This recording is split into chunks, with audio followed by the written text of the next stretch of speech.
fans.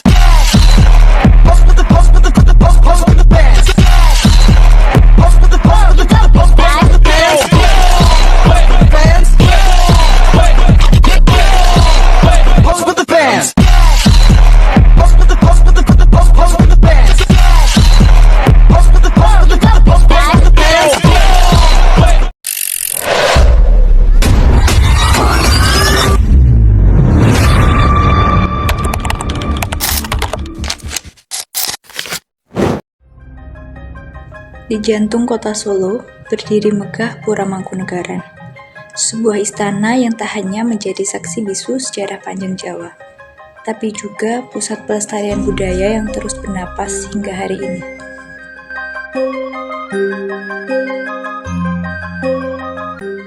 Didirikan tahun 1757 oleh Raden Mas Said, yang kemudian bergelar Kanjeng Gusti Pangeran Adipati Arya Mangkunegara I, pura ini sejak awal bukan hanya kediaman bangsawan, melainkan benteng budaya, tempat di mana seni, tata nilai, dan spiritualitas Jawa diwariskan lintas generasi.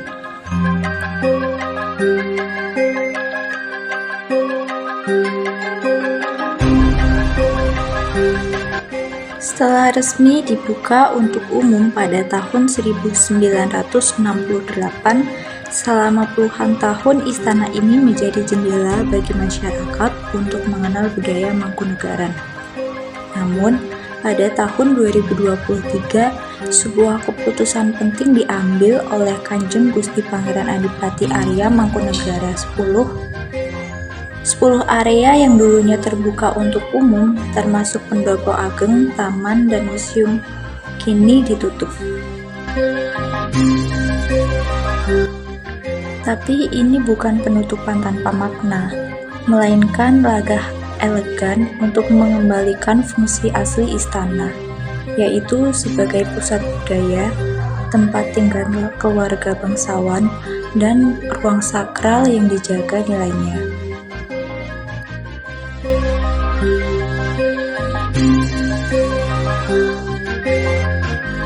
Ada kebijaksanaan seperti di Pura-Pura Bali, ada keteguhan seperti dalam pengelolaan Candi Prambanan, dan kini Solo punya caranya sendiri. Mangkunegaran memilih untuk bernapas lebih pelan agar setiap detak jantung budayanya terdengar lebih jelas.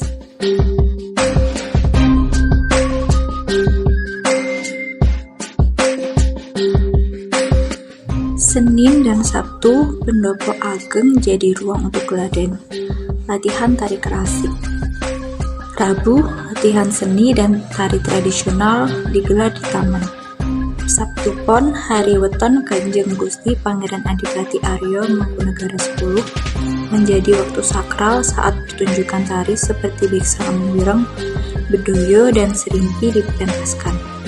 Seni yang hidup bukan sekedar tontonan.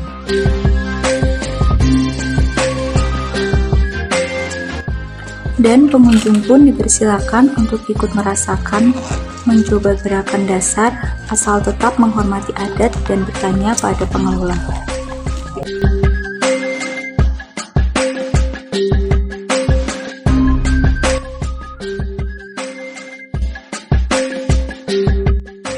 Untuk menyambut wisatawan internasional, Mangkunegaran menyediakan pemandu wisata berbahasa Inggris agar pengunjung mancanegara dapat memahami kekayaan budaya yang terkandung di setiap sudut istana.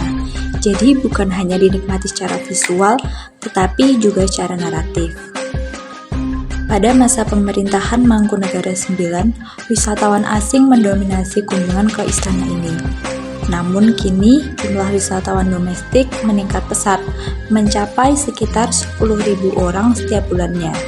Menariknya, saat musim panas tiba, wisatawan mancanegara kembali memadati halaman Mangkunegaran, menjadikan istana tersebut ruang pertemuan budaya dari berbagai penjuru dunia.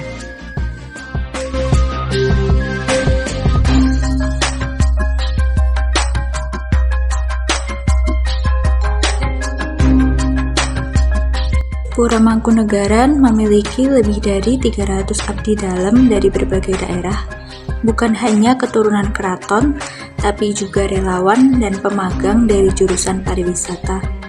Mereka menjaga denyut kehidupan budaya di setiap sudut istana.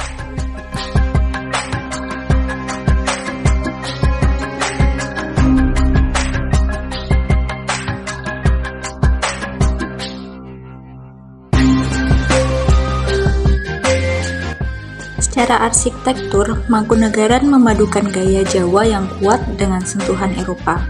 Lantai marmer di pendopo, ukiran klasik, hingga struktur bertingkat yang mulai dikembangkan sejak era Mangkunegara IV. Bangunan tertua dalam Ageng dibangun pada 1804. Sementara itu, Pendopo Ageng berdiri pada 1814 menjadi pusat kegiatan budaya hingga masa kini.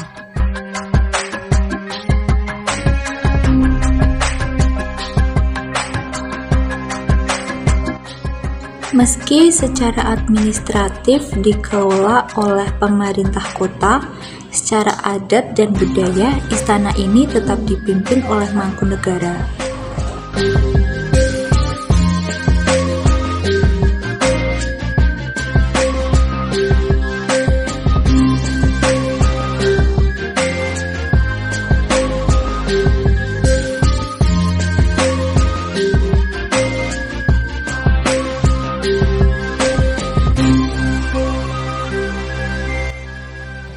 Budaya Mangkunegaran dan Keraton Surakarta ibarat dua sisi mata uang. Keduanya sama-sama Jawa, namun memiliki perbedaan gaya yang halus tapi bermakna. Motif jarik, bentuk pelangkon, hingga aturan busana.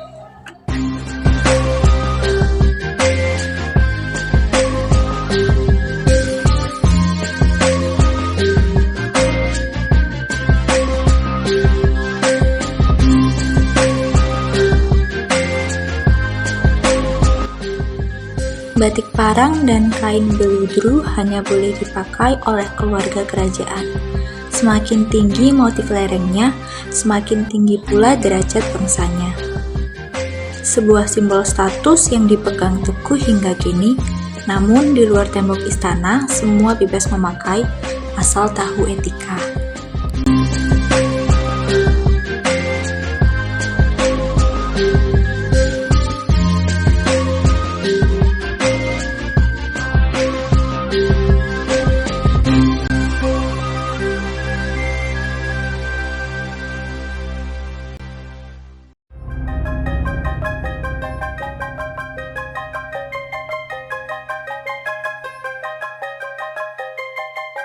Dulu di masa Mangkunegara IX, pengunjung didominasi oleh wisatawan asing. Namun kini jumlah wisatawan domestik meningkat pesat, sekitar 10.000 orang per bulannya. Musim panas, turis mancanegara kembali meramaikan halaman istana.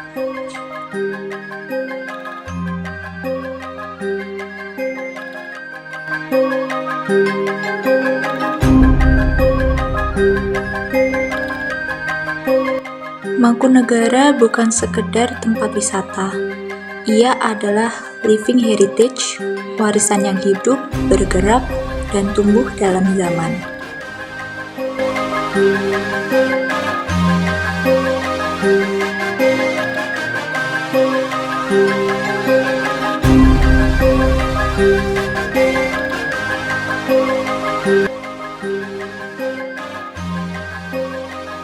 Di sini, pariwisata bukan soal swafoto, tapi soal menyerap makna, menghargai warisan leluhur, dan belajar menjadi bagian dari budaya itu sendiri.